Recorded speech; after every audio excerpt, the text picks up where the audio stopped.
Espérense que todavía me distrae, que me aparecen las ventanitas de admisión.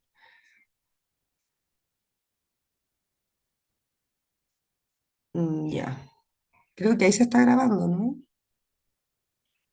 Sí. Ya chicos, entonces vamos a ver esta parte de la clase de control motor. Jason me dijo que no la habían alcanzado a ver. No sé si me equivoco más o menos como en esta diapositiva me dijo que habían quedado.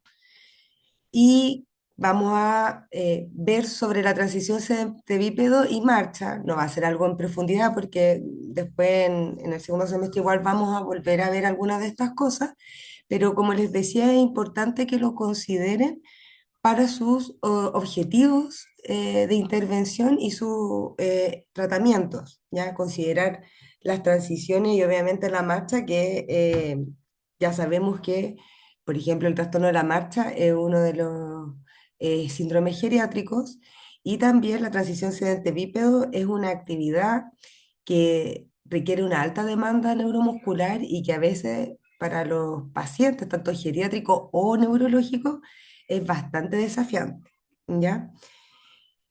¿Por qué creen ustedes que es importante la transición sedente-bípedo? Creo que me fui una deposita antes. ¿Por qué es importante que el paciente lo logre? Así como bien general, ¿ya? Es importante porque es una actividad que me va a determinar independencia funcional, ¿cierto? Que una persona pueda lograr levantarse de la cama y ir al baño, ir a almorzar, ir a la mesa, a tomar desayuno con su familia, puede marcar una diferencia importante en su independencia funcional, ¿ya?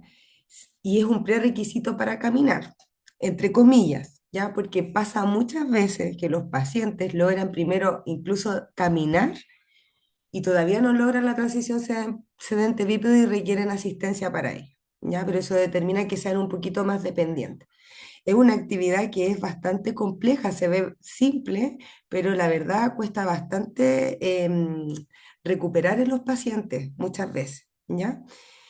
Hay distintos em, sistemas como de clasificación, a diferencia de la marcha que está súper determinada, que está la fase de apoyo, la fase oscilante. En la transición sedente-bípedo hay como dos clasificaciones.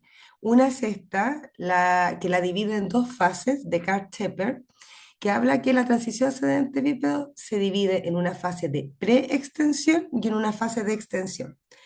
La fase de preextensión, el objetivo es llevar el centro de masa hacia, ¿cierto? O sobre, perdón, la base de sustentación, donde el tronco, ¿cierto? Rota hacia adelante, se desplaza hacia adelante, la tibia avanza sobre el pie y es una fase que requiere menor demanda de fuerza para ponerse de pie, ¿ya? O sea, en el fondo, mientras yo más inclino el tronco, menos fuerza tengo que utilizar de mis extremidades inferiores para ponerme de pie.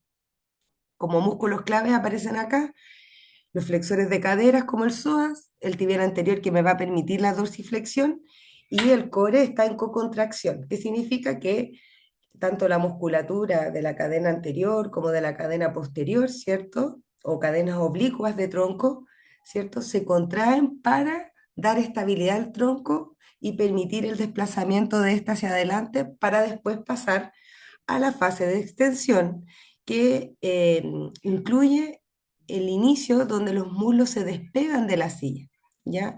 Y ocurre aquí el movimiento vertical del centro de masa. Posteriormente ocurre la extensión de las rodillas, las caderas y los tobillos cuando ya me estoy extendiendo, ¿cierto?, en la posición vertical y donde la musculatura principalmente que participa son el cuádriceps, que es el principal predictor de independencia, ¿ya? Recordemos que el cuádriceps va a permitir la extensión de las rodillas. Por lo mismo, en su evaluación, es súper importante que consideren la evaluación del cuádriceps, porque me va a ser predictor si el paciente se va a poder poner de pie o no. Lo mismo con el glúteo mayor, que me va a permitir la extensión de la cadera, ¿ya? Y en menor medida los isquiotibiales, los gastrocnemios y el sóleo. Los isquiotibiales igual participan en la extensión de la cadera y también me ayudan a estabilizar la rodilla. Y los gastronemios y los solos también pueden participar dependiendo de la estrategia, ¿cierto?, que utilice la persona para pararse. Ese es un tipo de clasificación que se divide en esta fase de preextensión y fase de extensión. Pero también hay otra que la divide un poquito más en cuatro etapas y que es la más utilizada, que es las fases biomecánicas de la transición sedente-bípedo de Checkman, ¿ya? ¿Y cómo divide la transición sedente-bípedo? Habla de que primero hay una generación de momento por flexión, ¿ya? ¿Cuál es el objetivo de esta fase? Es que posicionar el centro de masa dentro de la base de sustentación. Perdón, que me distrae como donde hay gente que se está conectando y me empiezo a mirar ahí las ventanas. ¿Ya? Entonces, el principal objetivo de esta fase, ¿cierto?, es la generación de momentum, ¿ya? Para desplazar el centro de masa sobre la base de sustentación, ¿ya? Aquí el tronco se desplaza hacia adelante, la pelvis rota hacia anterior, entonces debe aumentar la flexión de cadera, ¿cierto? Donde yo voy desplazando este tronco hacia anterior y el centro de masa se va a mover horizontalmente, ¿ya? Ahora, ¿qué pasa? Les pregunto a ustedes si una persona intenta levantarse sin generar esta fase, sin inclinar tanto el tronco. ¿Qué creen que ocurre, que es muy común en nuestros pacientes, tanto pacientes geriátricos como pacientes con lesión neurológica?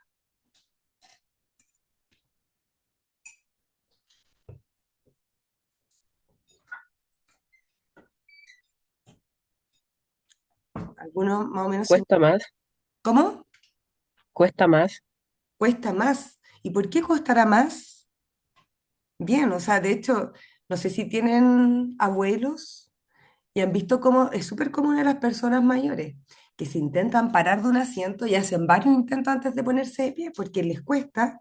Y una uno al observar, pueden tener muchas causas. Uno obviamente va a ir a evaluar cuáles son los problemas, las deficiencias del paciente. Pero una de las causas es que no inclinan demasiado el tronco hacia anterior y les cuesta más. ¿Por qué? Porque al no inclinar el tronco hacia anterior, el centro de masa queda más hacia posterior y eso genera que aumente el momento flexor de rodilla. ¿Qué quiere decir esto?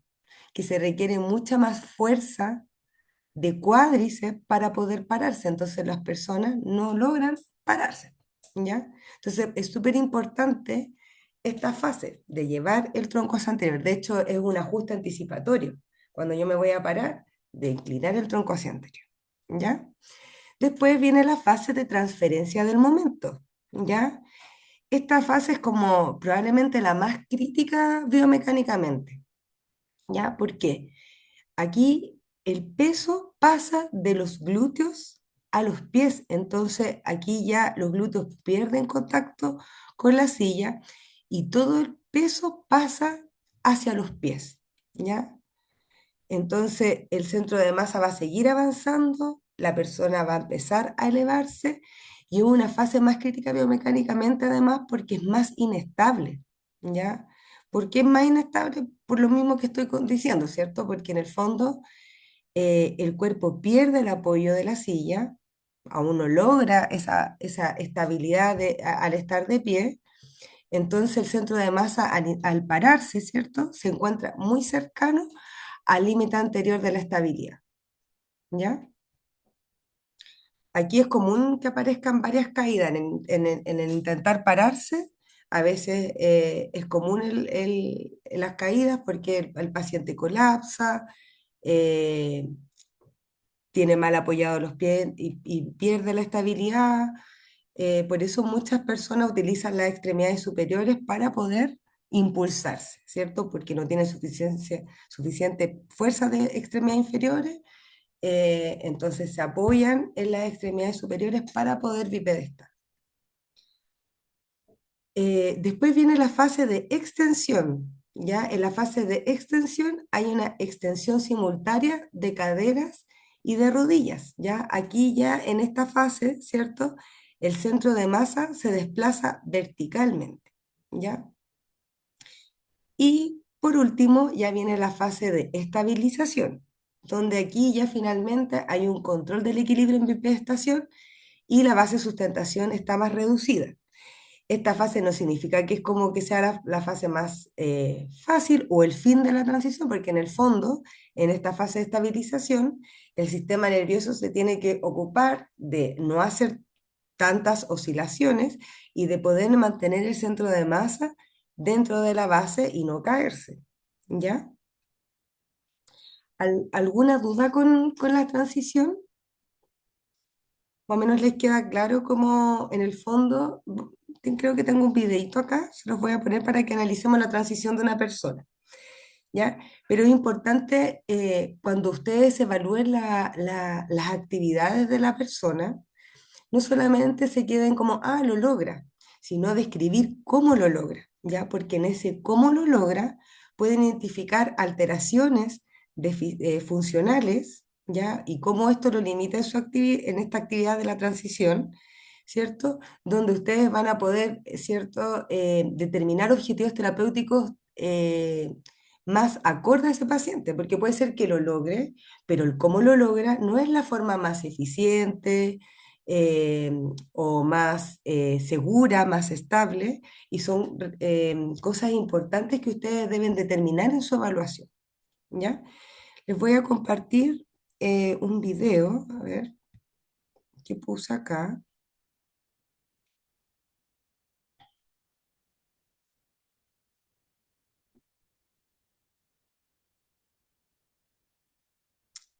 Acá. ¿Ven el video? O sea, ¿ven proyectada el PowerPoint o no?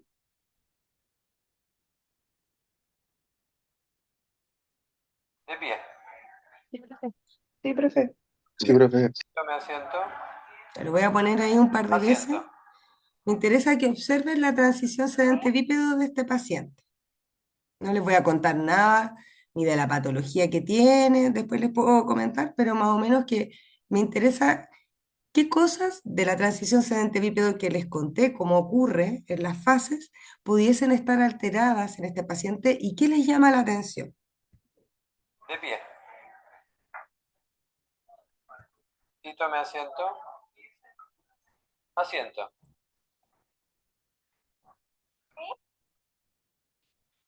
Ya. Pregunta, ¿qué cosas observan de la transición De pie. sedente-bípedo de este paciente? ¿Qué les Tome llama la asiento. atención? Asiento.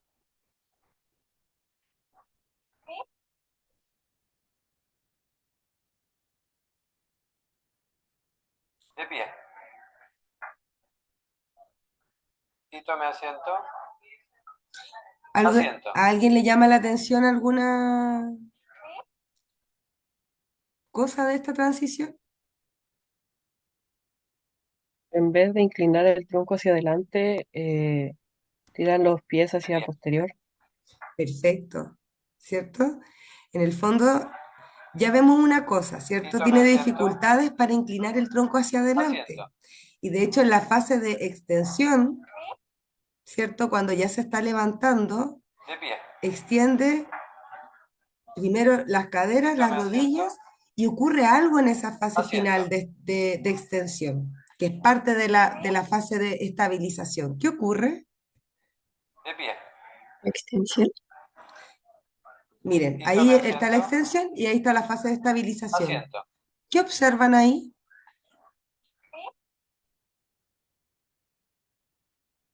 Lo voy a poner de nuevo. Miren, ahí se está parando, no inclina suficientemente el tronco como dice su compañera, ¿cierto?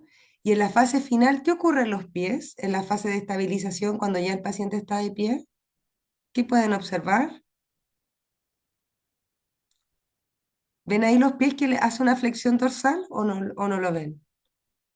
Sí, como que los pone en punta. Ya. ¿Cómo se llama Sí, eso? Lo tienen que haber visto en clase. Estrategia de tobillo. Exactamente. Eso es una estrategia de tobillo, ¿ya? En el fondo, este paciente está utilizando una estrategia para mantener su control postural estable, porque si no se cae hacia posterior, ¿sí? Entonces, se para, no inclina suficientemente el tronco hacia anterior, como dijo bien su compañera, y para poder estabilizarse ya en la fase de estabilización de pie, hace una estrategia de tobillo, porque si no, probablemente ese paciente se va a caer hacia atrás, ¿ya? Entonces, en el fondo, ¿vemos que esta transición sedente-bípedo es lo más económica y estable? No, ¿cierto? Porque está utilizando estrategias para mantener su control postural, que no debiese quizás para esa actividad utilizarla, y vemos que no es totalmente estable, ¿cierto? Al pararse, tiene riesgo de caerse, ¿cierto? Por algo está utilizando esa estrategia de tobillo. ¿Y hay algo más que les llama la atención de esa transición? Fíjense en la cara del caballero. Que se cansa. Se cansa. Es una actividad muy demandante, pareciera. Imagínense, miren cómo él se para, ¿cierto? Se apoya de la extremidad superior derecha y miren cuando se sienta. Bota el aire, da la impresión que es algo fatigante para él, ¿cierto? Eso también ya nos da otra información, solamente mirando el video, obviamente hay que evaluarlo, pero pareciera que es una tarea altamente demandante que no debiese ser tanto, ¿sí? Ahora les cuento, este paciente había tenido un accidente cerebrovascular, es una persona mayor. ¿Sospecha más o menos qué lado podría haber estado afectado? Solo por la forma en que se para. ¿Qué lado probablemente tenía afectado? Lado derecho. No, el lado izquierdo. Fíjese cuando se para, él desplaza más el peso hacia el lado derecho. De hecho, se apoya más con la mano derecha, ¿ya?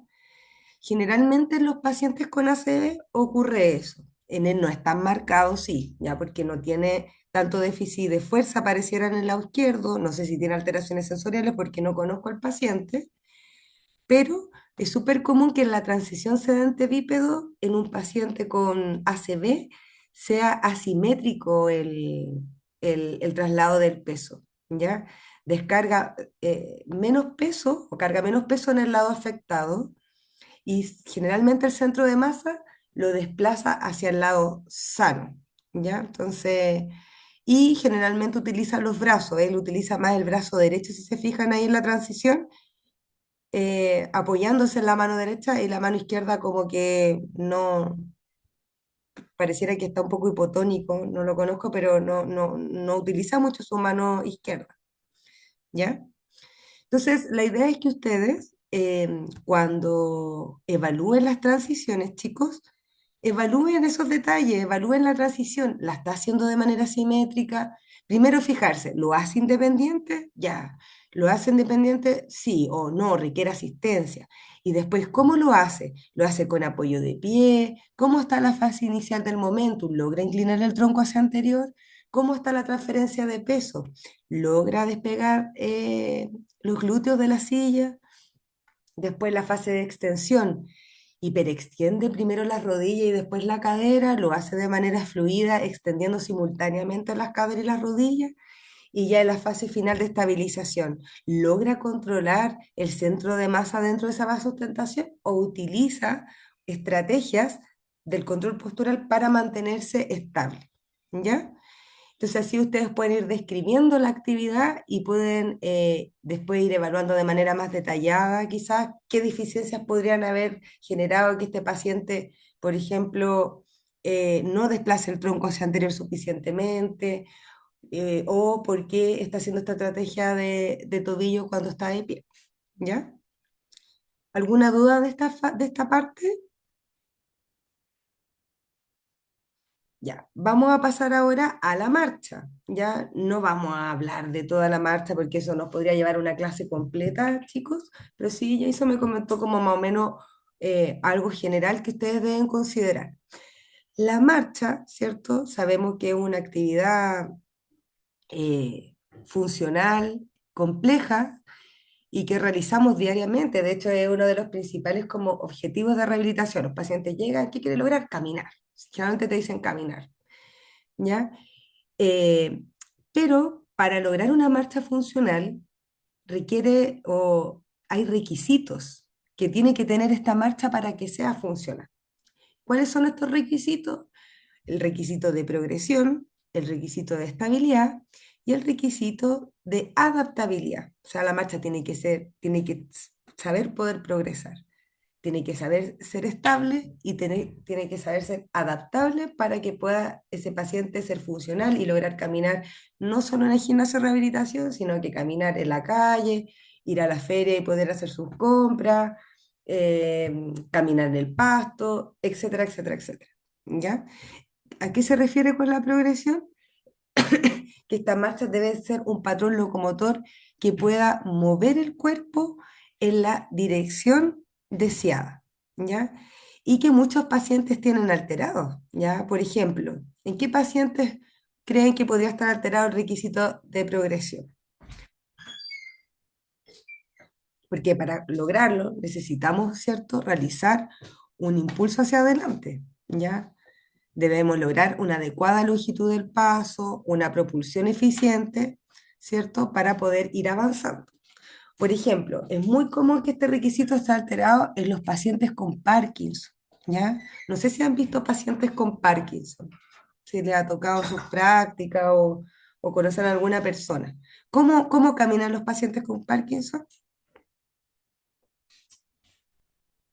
Eso corto. Pasitos Pasos. cortos y hacen festinación, donde se quedan como dando pasitos muy cortitos, muy acelerados a veces, y a veces entran en una situación que se llama freezing, ¿cierto? Que se quedan congelados y no pueden seguir avanzando, ¿ya? En los pacientes con Parkinson, el requisito de progresión está muy alterado, ¿ya? Pero también en otro tipo de pacientes, pacientes también geriátricos, puede estar también alterado el requisito donde les cueste, ¿cierto?, poder mover el cuerpo en la dirección avanzada y poder avanzar, ¿cierto? El requisito de estabilidad. El requisito de estabilidad se define como la capacidad de mantener la estabilidad, incluyendo sostener el cuerpo contra la gravedad. Es decir, debo tener un adecuado soporte antigravitatorio para mantenerme, ¿cierto?, en posición vertical y que la gravedad no me bote, ¿ya? Y es un requisito que está comúnmente alterado en nuestros pacientes, tanto pacientes, personas mayores, como pacientes con alteración de la marcha. De hecho, es una de las principales causantes de la disminución de la velocidad de marcha, ¿ya? La mayoría de los pacientes geriátricos disminuyen su velocidad, ¿ya? Tienen una marcha más lenta. Y los pacientes neurológicos con alguna lesión también. Y no generalmente se asocia eso a porque tienen pérdida de la capacidad aeróbica. Puede ser también, pero principalmente caminan más lento porque son más inestables. Entonces requieren un mayor tiempo en la fase de apoyo, de doble apoyo, porque son más inestables, ¿cierto? Recuerden que la marcha es un constante eh, paso desde un apoyo unipodal, ¿cierto? Transfiero el paso hacia la otra extremidad y eso requiere mucho control y mucha estabilidad. Entonces los pacientes prefieren estar más tiempo en la fase de doble apoyo, donde se sienten más estables, y eso hace que la marcha sea más lenta, ¿ya? Y por último, el requisito de adaptabilidad, o sea, la facultad de adaptar la marcha para alcanzar los objetivos del individuo y satisfacer las necesidades del ambiente. Les pregunto a ustedes, ¿qué entienden? Porque aquí yo leo esa definición, ¿qué entienden de que la marcha sea adaptable? ¿A qué se refiere? Adaptar la marcha para alcanzar los objetivos del individuo y satisfacer las necesidades del ambiente. Y se puede ajustar como a distintos contextos de la vida diaria. Perfecto, ¿cierto? No me sirve solamente que el paciente logró caminar en el gimnasio de rehabilitación. Necesito, ¿cierto?, que sea capaz de caminar en la calle con todos los obstáculos que implica la calle, ¿cierto? Las veredas eh, que no están bien, que puede pasar un perrito, puede pasar una persona corriente, puede pasar a llevar a esa persona y esa persona tiene que adaptarse y saber ser estable para poder caminar, ¿cierto? Que pueda caminar en la playa, por ejemplo, con arena, donde la superficie es mucho más inestable, que si va con el hijo a un paseo al parque, pueda caminar en el pasto, donde pueda haber hoyos o desniveles, ¿cierto? En el fondo es poder, como dice bien su compañero, ajustar, ¿cierto? Y, entre comillas, adaptar esa marcha a los distintos contextos para que sea funcional, ¿cierto? Siempre la idea es que cuando ustedes entrenan a un paciente es que esa tarea, o sea, esa actividad sea adaptable. Lo mismo con la transición. La transición sedente-híbrido también tiene que ser adaptable, es decir, que el paciente se pueda levantar desde la cama, pero también se pueda levantar desde su silla de ruedas, se pueda levantar desde la taza del baño, que a veces les cuesta mucho porque la taza del baño es más bajita, ¿cierto? O de los sillones, de los verget, que a veces ustedes se pueden dar cuenta que les cuesta mucho a las personas mayores o a los pacientes con lesión neurológica pararse de un verget blandito y bajito, ¿ya? Entonces, esa transición también tiene que ser adaptable al igual que la marcha, ¿ya? Que pueda realizarlo dentro de distintos contextos y ajustarlo dentro de distintos contextos para que sea funcional, ¿ya? Y bueno, nos vamos a profundizar. Sabemos que la marcha tiene ciclos, ¿cierto? Que tiene una fase de apoyo y una fase de balanceo, que la fase de apoyo más o menos del 60%, eh, donde consiste, ¿cierto? Principalmente en aceptar y soportar el peso del cuerpo, ¿ya? Y la fase de balanceo que principalmente es avanzar la extremidad y preparar el pie para el siguiente contacto inicial.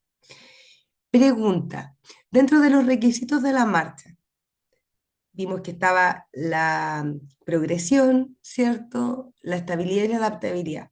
¿Dónde principalmente ocurre el requisito de progresión? ¿En la fase de apoyo o en la fase de balanceo?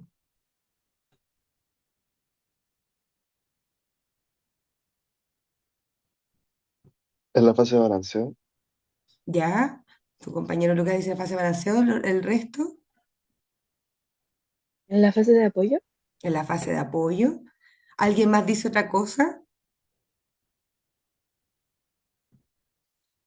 ¿Ya? El requisito de progresión ocurre principalmente en la fase de apoyo, ¿ya? ¿Por qué? Porque en la fase de apoyo es donde yo voy a permitir que el centro de masa avance hacia a esa, o se coloque sobre esa base de sustentación que es la pierna de apoyo, el pie de apoyo.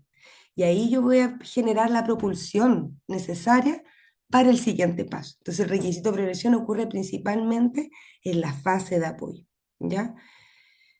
Eh, y bueno, la estabilidad está dada principalmente en el apoyo, pero también incide el balanceo, porque el balanceo es súper importante, ¿cierto? Ser capaz de levantar la extremidad inferior y debo hacer un adecuado despegue del pie del suelo para evitar tropiezos, que ocurre muy comúnmente en los pacientes, ya que les cuesta esta fase de balanceo, por ejemplo, pacientes con hemiparesia, donde tienen mucha pobre control a nivel distal, no logran hacer adecuada flexión dorsal del pie, no logran hacer adecuada flexión de cadera y flexión de rodilla y a veces arrastran el pie y se tropiezan.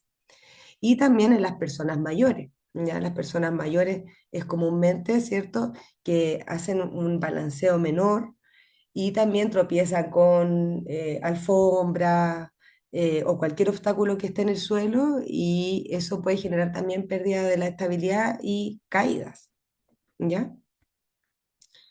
Y por último están los determinantes de la marcha. No sé si han visto en alguna clase sobre los determinantes de la marcha o lo han escuchado, ¿no? Cuando ustedes describan la marcha de un paciente, sea paciente geriátrico, paciente neurológico, además de describir la cinemática, que son los ciclos de la marcha, cómo está la fase de apoyo, cómo está la fase oscilante, además de describir, eh, ¿cómo se llama? Las variables espaciotemporales, que no sé si, ya está la siguiente diapositiva, las variables espaciotemporales, ¿ya? Que que son la longitud del paso, de la zancada, ¿cierto? La cadencia, la velocidad de la marcha. También ustedes pueden describir cómo están los determinantes de la marcha. ¿Y qué son? Los determinantes de la marcha, ¿ya? Son estrategias biomecánicas que utiliza, ¿cierto?, el sistema nervioso para hacer la marcha más eficiente. El sistema nervioso y el sistema musculoesquelético, ¿ya? Neuromotor propiamente tal. Pero el fin último de los determinantes de la marcha es hacer una marcha más eficiente, ¿ya? ¿Por qué? Porque ¿qué es lo que permiten estas estrategias biomecánicas? Permiten disminuir las oscilaciones excesivas del centro de masa, ¿ya? En los distintos planos, sea plano sagital, plano frontal o plano transversal. Entonces, ¿eso qué hace? Al disminuir menos el desplazamiento del centro de masa, hace que el gasto energético sea menor. Entonces, eso favorece que el desplazamiento, cuando se realiza la marcha, sea más suave, más fluido y más eficiente, ¿ya? Porque imaginemos, mientras caminamos, si el centro de masa subiera, bajara demasiado, o vemos que en el plano frontal se desplaza demasiado de un lado a otro, eso sería como de alto costo energético en el sistema y la persona al final va a caminar 2 cuadras y ya va a estar demasiado agotado. Entonces, estas determinantes permiten que la marcha sea más eficiente, ¿ya? ¿Y cuáles son? Bueno, ahí están ahí en chiquitito, pero principalmente, hay unos gráficos en pequeñito, son los mecanismos de tobillo, que son el contacto inicial del pie y el despegue del pie, ¿ya? En el fondo, el contacto inicial del pie, ¿qué va a permitir? Permite la transferencia del peso, ¿ya? Cuando ocurre el contacto inicial, hay un apoyo progresivo del pie y el despegue del pie que permite, ¿cierto? Mantener, o sea, va a permitir una transición más eficiente hacia el siguiente paso, ¿ya? Por acción del tríceps. ¿Ya? Entonces, dentro del determinante de la marcha está el contacto inicial y el despegue del pie. También tenemos otro determinante de la marcha que es la flexión de la rodilla. Cuando ocurre el contacto inicial, ¿cierto? Hay una respuesta a la carga y ahí la rodilla está flexionada, pasa de una extensión hacia una flexión. Y esa flexión lo que permite es amortiguar, ¿cierto? La caída, absorbe parte de ese impacto y eso evita que ascienda o el ascenso brusco del centro de masa, ¿ya? Si la rodilla, por ejemplo, en esa fase, ¿cierto? De respuesta a la carga y que ya se está iniciando el apoyo medio, estuviera hiperextendida o extendida completamente, se produciría una elevación mayor del cuerpo, el centro de masa ascendería más y eso aumentaría el gasto energético. Y eso comúnmente ocurre en los pacientes.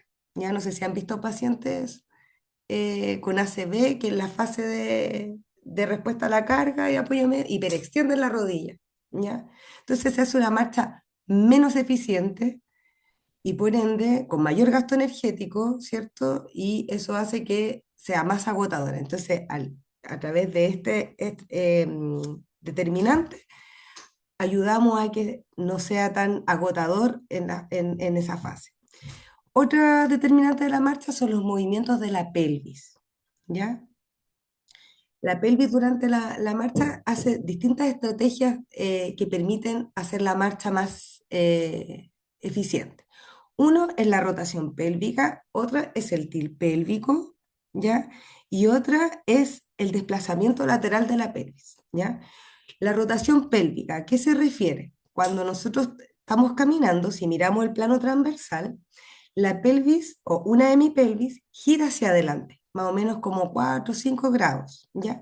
Mientras la otra pelvis rota hacia atrás. Entonces, una hemipelvis rota hacia adelante, mientras la otra hemipelvis rota hacia atrás. ¿Qué permite este determinante de la marcha? Aumentar la longitud del paso, ¿ya? Sin necesidad de flexionar tanto la cadera, ¿ya? Y eso, por ende, hace que sea más eficiente la marcha. El otro determinante de la marcha es el tilt pélvico, ¿ya? ¿Qué permite el tilt pélvico? Si miramos desde el plano frontal, cuando hacemos la fase oscilante, ¿Qué hace la pelvis? ¿Asciende o desciende? Si miramos el lado de la fase oscilante, ¿esa pelvis debería ascender o descender? ¿Se acuerdan? Clase de marcha. ¿No lo saben? Ya. En la fase oscilante, la pelvis debería descender unos 5 grados, ¿ya? Comúnmente los estudiantes creen que asciende, pero en realidad desciende. Y eso es una estrategia biomecánica que hace el cuerpo para disminuir la elevación del centro de masa, ¿ya? Entonces, el centro de masa no asciende tanto al descender la pelvis en esa fase oscilante. ¿Quién controla ese descenso? Que más o menos son como 5 grados, es algo chiquitito. Lo controla. ¿Quién lo controla? ¿Qué músculo? Glúteo medio. El glúteo medio. ¿Y el glúteo medio de la pierna que está en fase oscilante o de la pierna que está en apoyo?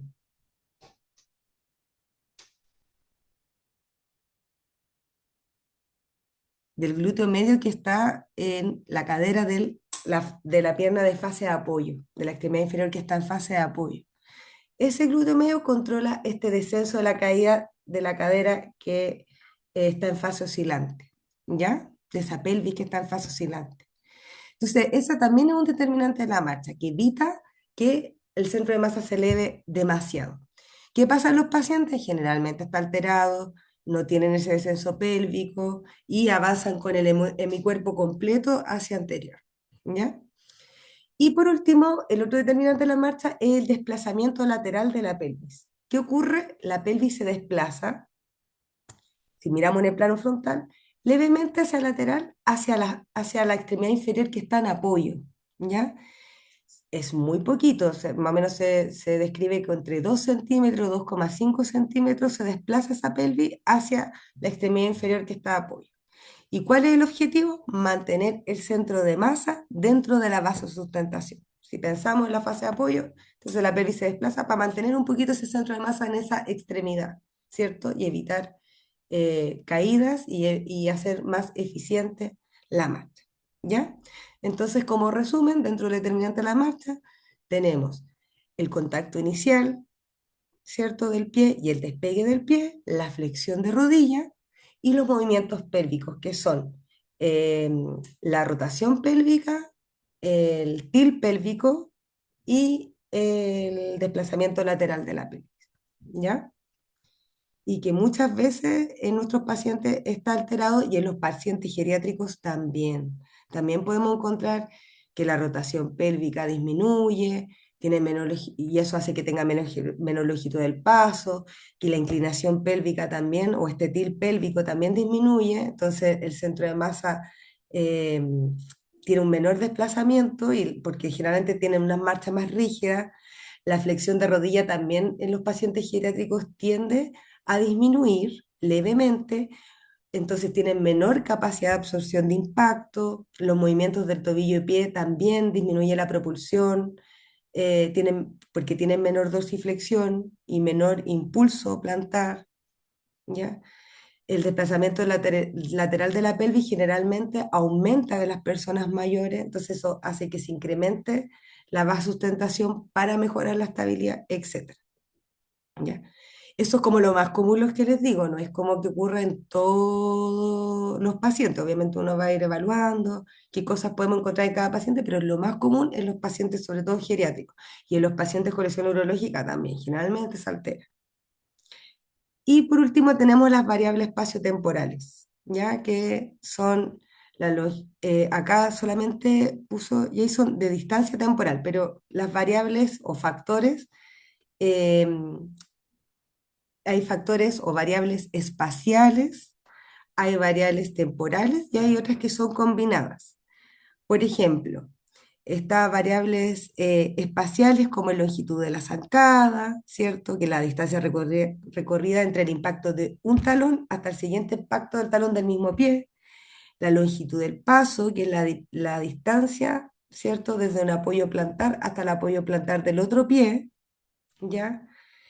El ángulo de progresión también es una variable espacial, ¿cierto? Que el ángulo de progresión se refiere al ángulo que forma el eje longitudinal del pie eh, con respecto al avance, ¿ya? Y eso generalmente se describe que son 5 a 10 grados, más o menos, ¿ya? Entonces, eso puede variar en cada persona, pero más o menos hay personas que tienen mayor, no sé si se ha dado cuenta, pero el eje longitudinal del pie tiene más rotado más rotado hacia externo el pie, es un poquito mayor, pero más o menos entre 5 y 10 grados debiese ser. El ancho del paso también es una variable espacial, entre 5 y 10 y la cadencia del ritmo, o la cadencia de paso, que el número de pasos por tiempo, ¿cierto? Que da la persona. Generalmente se escribe 90 a 120 pasos por minuto, ¿ya? Que también se puede haber alterado en las personas mayores y en las personas con lesión neurológica. Y hay otras variables, ¿cierto? Que son, estas son variables espaciales, hay variables temporales o combinadas. Por las variables temporales, por ejemplo, cuánto tiempo de paso tiene, el tiempo de zancada, el tiempo que hace en cada fase, y variables combinadas que incluye tanto un aspecto espacial como temporal, está la velocidad de la marcha, por ejemplo. Y la cadencia también podríamos hablar de que es una variable como combinada, porque es el número de pasos por minuto, ¿cierto? Bien, aquí esto ya lo hablamos un poco en la clase de síndromes geriátricos del riesgo de caída, que hay factores tanto intrínsecos como extrínsecos, ¿cierto?, en la persona que pueden llevar a caerse, ¿cierto? Intrínsecos como factores propios del individuo, como alteraciones de sus sistemas vestibulares, visuales, somatosensoriales, que tenga debilidad muscular, que tenga déficit cognitivos, que influyen en su atención, que tenga problemas ortopédicos, pacientes con artrosis, pacientes con enfermedades neurológicas, etcétera. Y también factores intrínsecos que van a aumentar el riesgo de caída, como qué obstáculo hay en su entorno, alfombras sueltas, cables, si tienen que, no sé, para entrar a la casa tienen que subir escalones, ¿cierto? Superficie irregular o resbaladiza, si hay una iluminación deficiente, un calzado inadecuado, mascotas, etcétera. Ambientes desordenados van a llevar a mayor riesgo de caída, ¿ya? Eso principalmente se considera, es súper importante considerarlo cuando evalúes la marcha. Evalúen también el riesgo de caída y en las personas mayores siempre deben evaluar el riesgo de caída. Es súper importante evaluarlo y preguntar, oiga, señora Juanita, ¿usted se ha caído? No, fíjese que no me he caído hace harto tiempo, ¿ya? O no, ¿sabe qué? Yo me he caído en el último tiempo más veces. O si no se ha caído, ha estado a punto de caerse, es muy inestable su marcha. Sí, fíjese que yo me afirmo de los muebles porque me da miedo caerme, de hecho ya no salgo de la casa porque me da miedo, porque yo siento que me puedo caer. ¿Ya? Eso ya te habla de que hay una inseguridad y que puede haber un riesgo de caída. ¿Ya? ¿Alguna duda de esta parte de la clase? ¿No? ¿Ninguna pregunta? Ya. Vamos a cambiar porque hay una actividad que preparó Jason.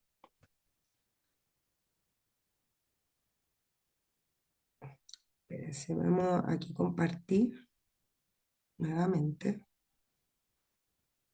que es puse esta diapositiva.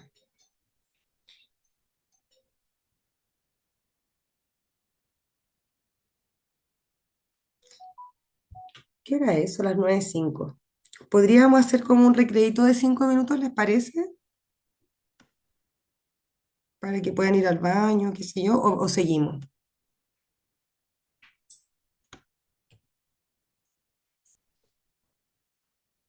¿Hay alguien ahí?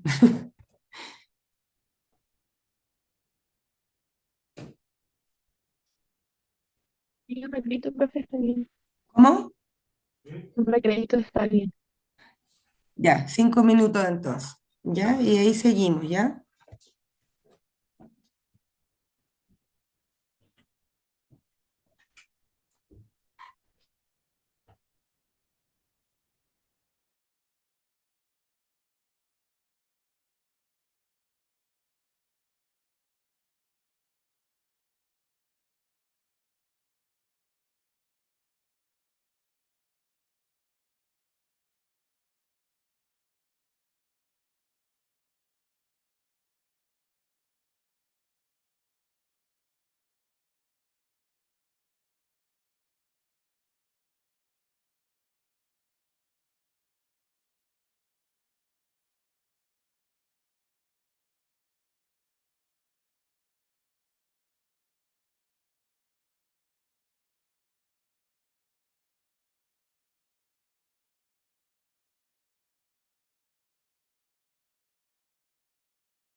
Ya chicos,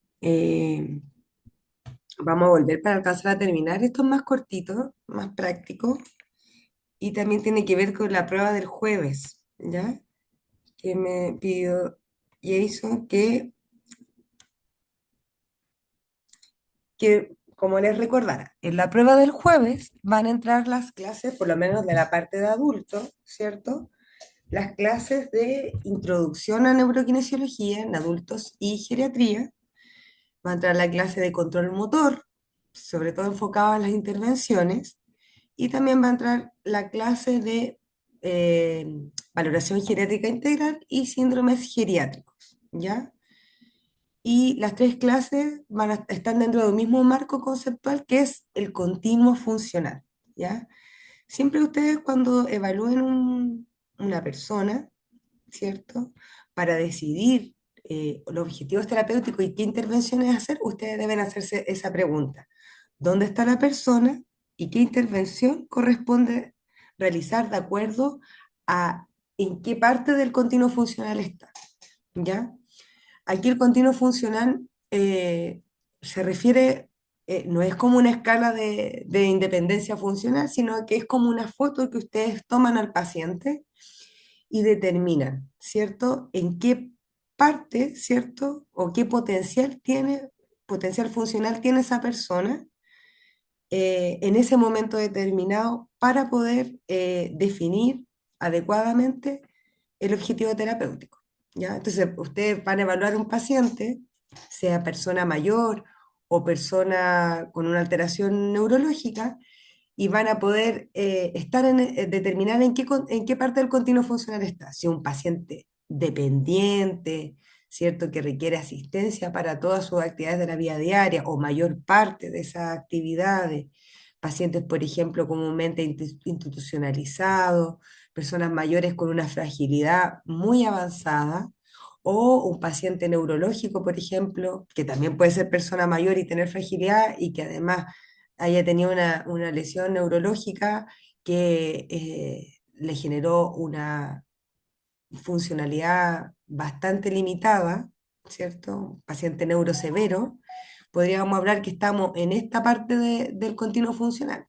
Y generalmente el objetivo terapéutico en ese paciente va a ser mantener lo que tiene, ¿cierto? Funcionalmente, compensar, o sea, utilizar estrategias alternativas para ver si podemos recuperar o prevenir complicaciones, ¿ya? Generalmente estos pacientes son pacientes que están encamados, que tienen riesgo de otras complicaciones como lesiones por presión, eh, rigidez, limitación de rango articulares, eh, ¿qué otras complicaciones? Atelectasia, complicaciones respiratorias, etcétera, ¿ya? Y también encontramos en el otro extremo pacientes de alta funcionalidad, ¿ya? Por ejemplo, pacientes de la comunidad que son relativamente independientes, funcionales, que tienen una capacidad intrínseca alta. ¿Se acuerdan lo que era la capacidad intrínseca?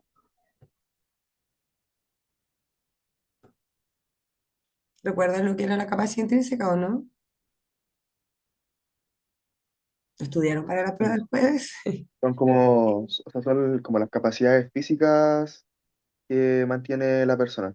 Físicas y cognitivas. Y cognitivas, sí. Son las capacidades propias del paciente, ¿cierto? ¿Cuáles son sus capacidades físicas o motoras, o no necesariamente motoras, sus capacidades físicas? Está bien el contexto porque eso incluye cómo está su fuerza, cómo está su rango, si tiene un tono adecuado, si tiene sus sistemas sensoriales bien, o qué nivel de sistemas sensoriales tiene, no sé, su sistema visual, su sistema auditivo, su sistema somatosensitivo, etcétera, ¿cierto? Cómo está su sistema musculoesquelético, ¿ya? Su sistema nervioso, su sistema respiratorio, etcétera. Cómo están sus capacidades físicas en conjunto con sus capacidades mentales, cognitivas, ¿cierto? Emocionales, ¿cierto? Eh, y recuerden que eso interactúa con el entorno y eso, porque el entorno influye, ¿cierto?, en la funcionalidad de los pacientes y eso va a determinar cómo es la capacidad funcional de la persona. Entonces, una persona con alta funcionalidad, porque tiene probablemente una capacidad intrínseca alta, ¿ya? Y pueden encontrar personas mayores con una capacidad intrínseca bastante alta, ¿ya? Eh, de hecho, el otro día hablaba con un amigo que me contaba que su abuelita tiene 93 años y vive sola. Y están pensando llevársela ya empezar a vivir en la casa de uno de los hijos y ella no quiere, porque tiene una capacidad intrínseca alta, pero los hijos ya consideran que requiere como un poco de asistencia para algunas cosas y que les da miedo que viva sola, ¿ya? Entonces, esa persona probablemente sus objetivos terapéuticos va a ser prevenir la aparición de complicaciones, prevenir, por ejemplo, la aparición de síndrome geriátrico, potenciar su nivel funcional o mantener su capacidad intrínseca, ¿cierto? Va a ser otro paciente distinto al paciente con alta dependencia. Y en medio encontramos pacientes con deficiencias distinguibles, por ejemplo, que eran independientes funcionalmente, que tuvieron un evento agudo, un declive, y que entran en una y que tienen la posibilidad de una ventana de recuperación donde mi objetivo terapéutico quizás va a ser recuperar y volverlo a su nivel funcional previo, ¿ya? Entonces, independiente de la patología, ya, que es importante saber, oh, tuvo un accidente vascular, o oh, tiene artrosis, o tiene esto, es determinar cuál es la reserva funcional o en qué estado de su continuo funcional está para poder determinar el objetivo terapéutico, ¿ya? Entonces, es súper importante preguntar, ¿dónde está? ¿En qué parte del continuo funcional? Ver cómo está su capacidad intrínseca, ¿cierto? Su capacidad funcional, si tiene síndrome geriátrico presente. De ahí determinar el objetivo rector. ¿Qué voy a hacer en este paciente que es dependiente? ¿Voy a recuperar? No, en realidad no voy a recuperar mucho, voy a enfocarme a mantener o en prevenir, ¿cierto? O es un paciente que puede recuperar, ok, sí, porque previamente de esta infección urinaria o esta neumonía y estuvo hospitalizado, el paciente era autovalente, entonces yo voy a buscar recuperar y volver a su nivel basal previo. Y de acuerdo a eso voy a seleccionar la estrategia adecuada y lo importante, que también esto se les va a pedir en la prueba, que puedan fundamentarla, ¿ya? Y bueno, ustedes vieron en clase, no vamos a profundizar esto, que habían dos marcos de intervención, de neurofacilitación y de orientado a la tarea. ¿Recuerdan más o menos en qué consistían estos dos marcos de intervención? ¿A qué se refería con técnicas de neurofacilitación o orientación de la tarea?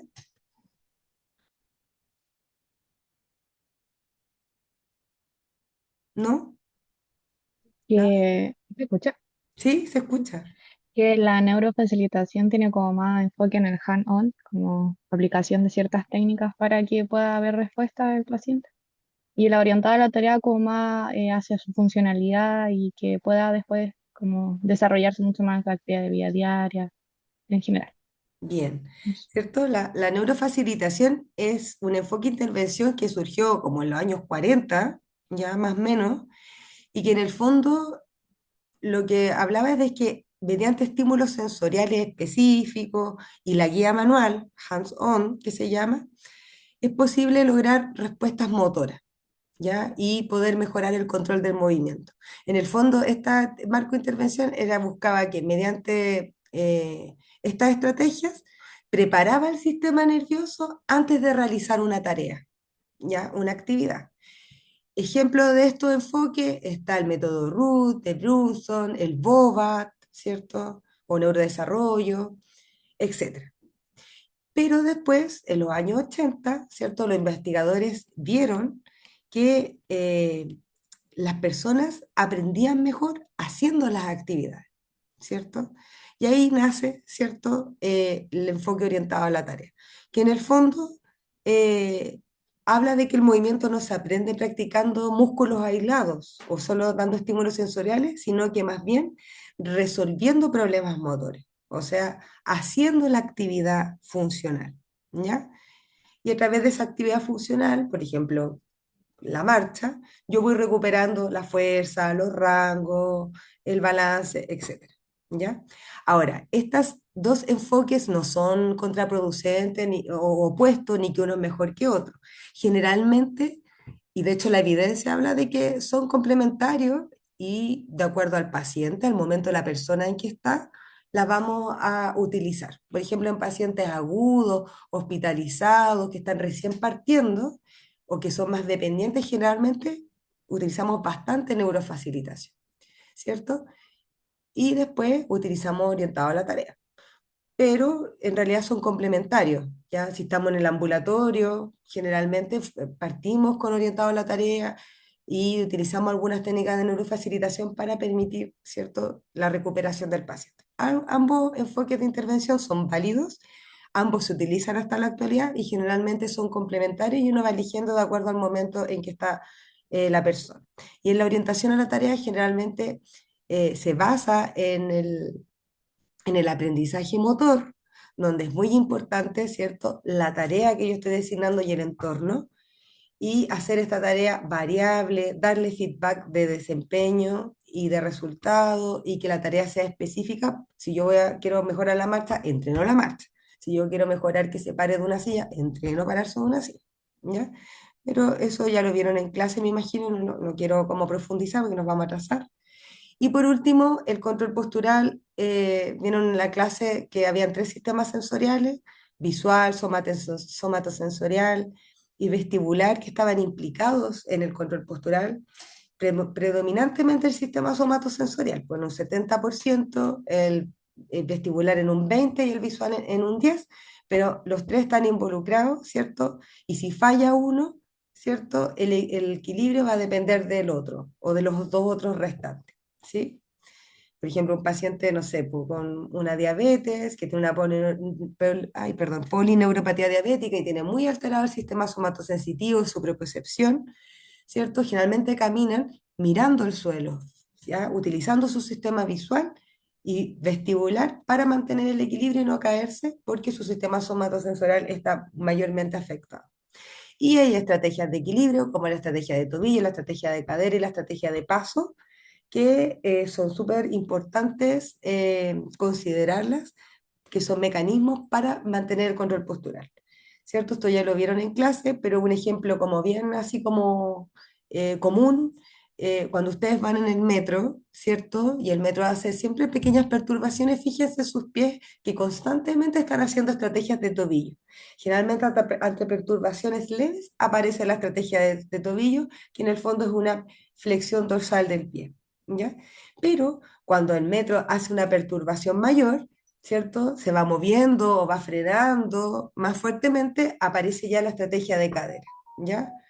Que es una activación más proximal a nivel de cadera o incluso a nivel de rodillas, ¿cierto? De flexión y extensión de cadera para poder mantener la estabilidad.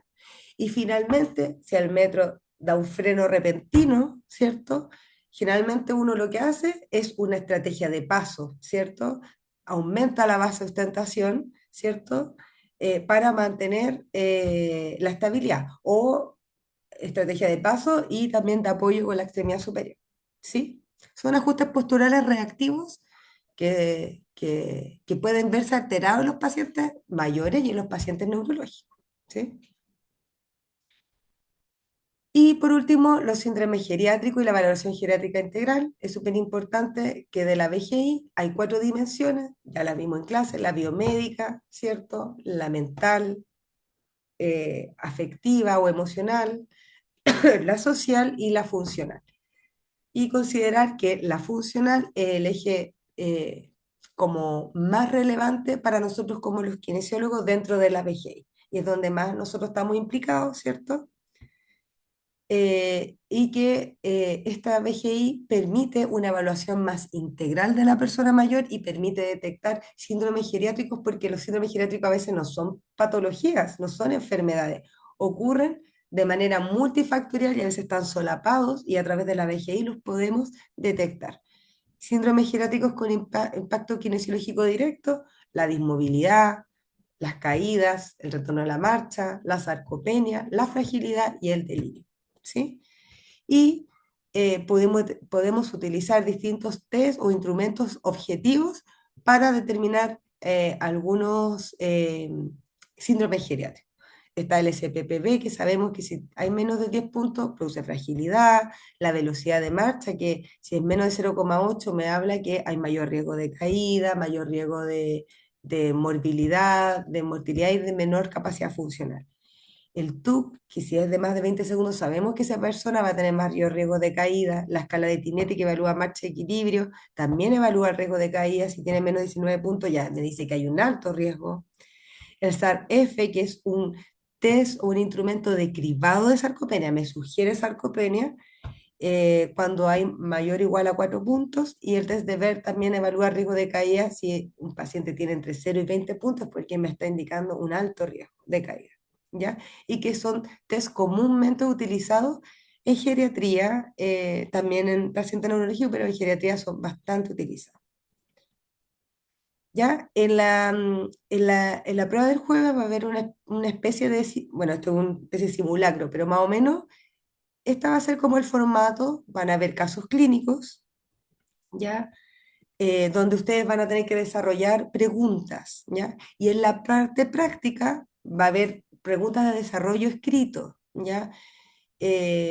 No es que hagan un ensayo, son preguntas de desarrollo escrito, preguntas de desarrollo corto, ¿ya?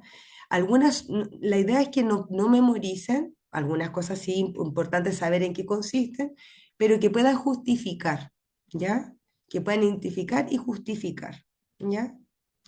Y si se les pide intervención en la prueba, eh, y si le piden dos intervenciones, describan dos, no describan 20.000, ¿ya? Porque no ha pasado años anteriores que escriben muchas cosas y al final solo dos, porque esas dos son las que se van a evaluar, ¿ya? Eh, y el ECOE va a ser de 7 minutos, va a ser un tiempo acotado, se va a evaluar o se va a priorizar el razonamiento clínico en el caso. La idea es que puedan ubicar el continuo funcional, decidir el objetivo y fundamentar la intervención, ¿ya? Y pucha, yo creo que esto no lo vamos a alcanzar a ver con mayor detención. Vamos a ver el caso uno, el otro les pido que lo hagan porque va a ser bastante similar en el ECOE como los que se les pide, que lo puedan desarrollar de manera individual. Pero yo les mando unos casos, no sé si alguien los resolvió o no lo hicieron. Una actividad formativa. ¿Qué son estos casos? ¿Ya? No sé si alguien puede leer el caso uno. Solo vamos a desarrollar el caso uno porque no creo que alcancemos a hacer todo.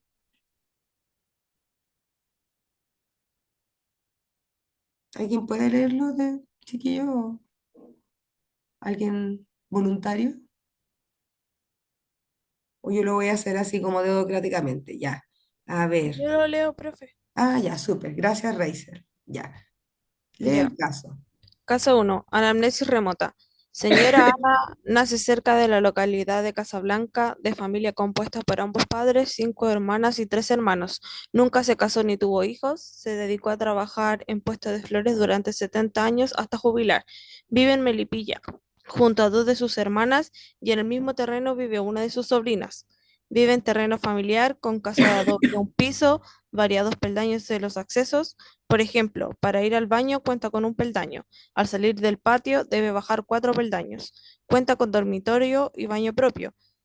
Este tiene receptáculo de ducha y silla sin barras de sujeción. Una mascota, un perro. Su sobrina es quien se preocupa más de ella, pero vive en Santiago, junto a su hija, y desean que fuese a vivir un tiempo con ellas mientras logra volver a su funcionalidad basal para luego retornar a su hogar en Melipilla. Mencionan poder costear sus gastos médicos o a un cuidador si necesitase. Alcanzó un nivel básico de escolaridad, lectoescritura conservada, recibe una pensión básica solidaria y su rutina es estructurada en torno a la realización de actividades de la vida diaria, en las cuales es independiente. Realiza actividades ligeras vinculadas al cuidado de jardín, no sale mucho de su casa, su participación social es limitada. Hace 15 años asistía todos los días a la iglesia, pero ahora dejó de realizarlo por miedo de a caer en la calle. En su caso utiliza un bastón, puesto que tiene un historial de caídas previas, cognitivamente no presenta deterioro, según sus familiares, quienes además refieren sentirla con bajo ánimo, producto de sus limitaciones físicas que le dificultan actividades como tejer o salir. Como antecedentes médicos, presenta insuficiencia cardíaca, FD 40%, etapa C de etiología no precisada, acusia severa bilateral e insuficiencia venosa crónica. Solo utiliza bisoprolol, 2,5 miligramos al día, vía oral como medicamento. Anamnesis próxima. Paciente con antecedentes descritos presenta el 23 del 1 caída a nivel resultando en golpe en región coxal, sin compromiso de conciencia. No logró levantarse y permaneció aproximadamente 5 horas en el suelo hasta que llegó familiar. Evoluciona posteriormente con dificultad para la marcha. Se agrega tos sin expectoración, compromiso del estado general y fiebre objetivada en 38,5 grados Celsius. Además, dolor abdominal difuso, intermitente sin náuseas, vómitos o diarrea. 48 horas previo al ingreso se suma compromiso optativo de conciencia, caracterizado como desorientación temporoespacial y alteración del ciclo sueño-vigilia, por lo que es traída al CU una vez estabilizada. Se le diagnostica sepsis severa de foco urinario e insuficiencia renal aguda, código 1. Además, se dejan observaciones de bajo peso y constipación. Ya, perfecto. Entonces, hoy se me quedó pegado el computador. Entonces, responda, ¿cierto? Como resumen, la señora Anita vive en Melipilla, vive en una casa con peldaños, ducha sin barra, bastón por caídas previas, dejó de ir a la iglesia por miedo a caer, tiene ánimo bajo, ¿cierto? Una insuficiencia cardíaca, fracción de eyección de un 40, hipoacusia severa bilateral. Y además, lo que le ocurrió ahora es que se cayó con un golpe en la cadera, tuvo 5 horas en el suelo, tiene dificultad para la marcha, por dificultad a la marcha, fiebre, desorientación y alteración del ciclo sueño-vigilia. Hizo una sepsis urinaria y además ha constatado que tiene baja peso y constipación. Entonces, dentro de este caso, indique 3 síndromes geriátricos presentes. ¿Qué síndrome geriátrico identifican del caso? Voy a ir a retroceder para que lean y que Caída frecuente. algún... ¿Mm? La caída frecuente. Ya, ya, ¿cierto? Síndrome geriátrico de caídas. Bien. ¿Qué otra cosa? Trastornos del ánimo, Trastorno del ánimo, ¿cierto? Porque ahí decía que ya, no me acuerdo en qué parte, pero que estaba con menos ánimo. Quizá nadie lo ha identificado, pero si le hacen una VGI, se podría identificar si realmente está cursando con algún cuadro depresivo, que sería importante porque sabemos que la depresión puede ser incluso un factor de riesgo de deterioro cognitivo. ¿Ya? ¿Cuál otro? profe, no sé si está, no estoy seguro, pero quizá una posible fragilidad, Bien, bien, no está literal, pero ¿por qué te hizo pensar que el paciente podría tener fragilidad? porque está teniendo una baja de peso, Bien, también tiene disminución de su funcionalidad, tiene perfecto. riesgo de caída y también la insuficiencia cardíaca que le limita un poco las actividades. Claro, o sea, recuerden que en el fenotipo de FRED debe tener 3 o más criterios, ¿cierto? Entonces aquí vemos que tiene pérdida de peso porque lo dice, ¿Profe? tiene poca actividad física, ya tiene el segundo, o ha disminuido su actividad física, ¿cierto? Ya tiene otro criterio. eh, Y también, ahora que tuvo una fractura, ya está alterada la marcha, entonces va a disminuir su velocidad de la marcha. Ahí hay otro criterio. No dice, pero probablemente esta fractura, ¿cierto? Esta caída coxal, o no sé si tuvo fractura, tuvo un golpe, no dice que es fractura propiamente tal, pero este golpe, ¿cierto? La va a llevar a la cama, probablemente tenga menos fuerza, no lo dice literalmente el caso, pero podríamos pensar que sí, ¿cierto? Y eso Profe, ¿y delirium? Delirium también podría llevar, no sé si dice, a ver. Es que tiene como un compromiso de Ah, conciencia. de veras, tiene compromiso cualitativo de conciencia, desorientación temporoespacial, alteración del ciclo de sueño vigilia, son factores todo el rato y además tú tienes una sepsis, una infección de foco urinario. Sí, también tiene riesgo de delirio, ¿ya? Tanto de fragilidad, porque ya está cumpliendo al menos 3 criterios de los 5 criterios de Fred, y delirio. Son síndromes gerativos que no están literales, pero se podría sospechar que están presentes. Bien. eh, a ver, otro síndrome geriátrico es la constipación, ¿cierto? Eh, tiene déficit sensorial porque tiene hipoacusia bilateral, ¿sí? Y también otro síndrome geriátrico que falta mencionar es la dismovilidad, po. Ya el paciente de a poco ha ido perdiendo su movilidad, po.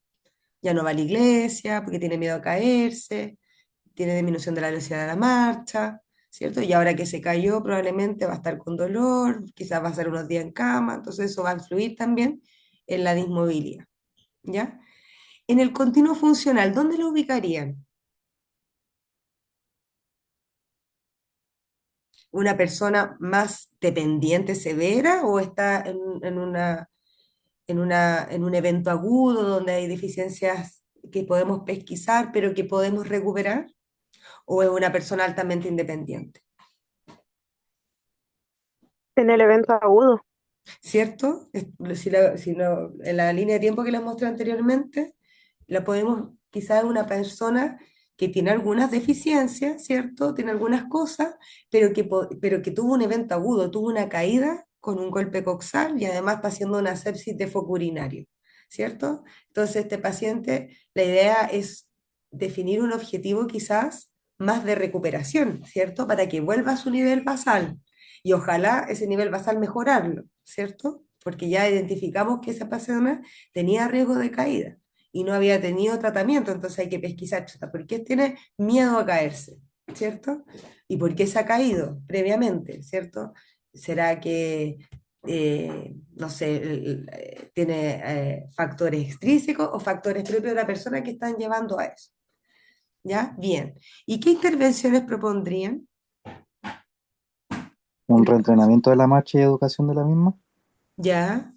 Pero, a ver, quizás podría ser una movilización precoz progresiva, ¿cierto? Empezar a... Transiciones asistidas también podrían ser. ¿Cómo? Transiciones asistidas. Eso, ¿cierto? Ver si es capaz de hacer transiciones, si no tuvo fractura, ver si el dolor le permite hacer las transiciones de manera independiente o de manera asistida, como dice su compañera, y movilizarla de manera progresiva. Hacer estos cambios posturales, de llevarla al sedente, llevarla al bípedo, según la tolerancia, ¿cierto? ¿Por qué?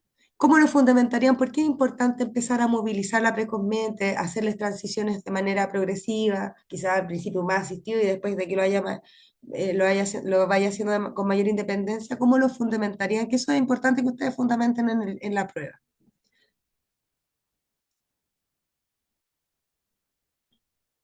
Para disminuir la posible dismovilidad como más severa. Eso, ¿cierto? Porque voy a disminuir el riesgo de dismovilidad si no la muevo, probablemente esa paciente puede avanzar fácilmente a la dismovilidad y a la dismovilidad ya a nivel máximo, que sería la postración, ¿cierto? Para evitar delirio. Recuerden que dentro de la estrategia del delirio es, ¿cierto?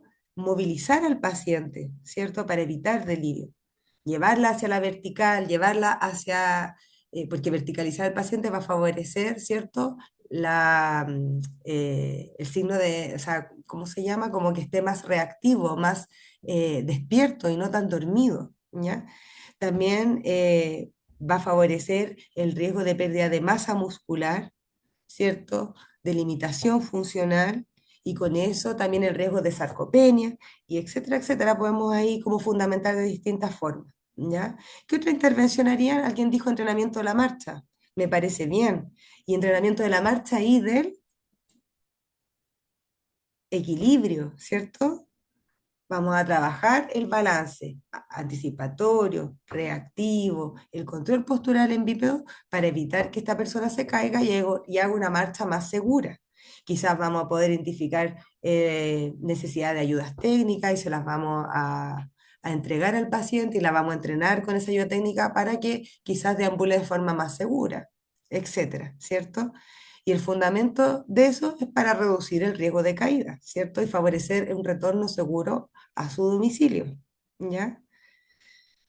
Eso es la idea, chiquillos, con los casos clínicos, que los puedan como identificar ciertos síndromes geriátricos, pueden ser algunos literales o otros que podrían estar en el caso que nos dicen literalmente cuáles son y que puedan ubicar al paciente en el continuo funcional en que está y con eso definir qué objetivo rector